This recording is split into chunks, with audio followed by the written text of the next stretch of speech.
ലൂക്കാ എഴുതിയ സുവിശേഷം 1 അധ്യായം 38 മറിയം പറഞ്ഞു, ഇതാ കർത്താവിൻ്റെ ദാസി, നിന്റെ വാക്കെന്നിൽ നിറവേറട്ടെ.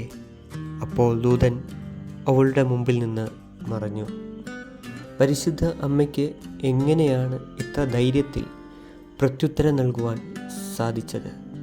അവിടുത്തെ ജനങ്ങളെ അമ്മയ്ക്കറിയാം, അവിടുത്തെ നിയമങ്ങൾ അമ്മയ്ക്കറിയാം. എങ്കിലും ദൈവത്തിൻ്റെ വിളിക്ക് അമ്മ യെസ് പറഞ്ഞത് അമ്മയുടെ ജീവിതത്തിൽ ഒന്നാമതായി ഉണ്ടായിരുന്ന ദൈവാശ്രയമാണ്. സങ്കീർത്തനം 124 അധ്യായം 8 പ്രകാരം പറയുന്നു, ആകാശവും ഭൂമിയും സൃഷ്ടിച്ച കർത്താവിൻ്റെ നാമത്തിലാണ് നമ്മുടെ ആശ്രയം. വിളിച്ചവൻ കൈവിടില്ല എന്ന ബോധ്യം, അതെ, ആ ആശ്രയത്തിലാണ് അമ്മ അഭയം തേടിയത്.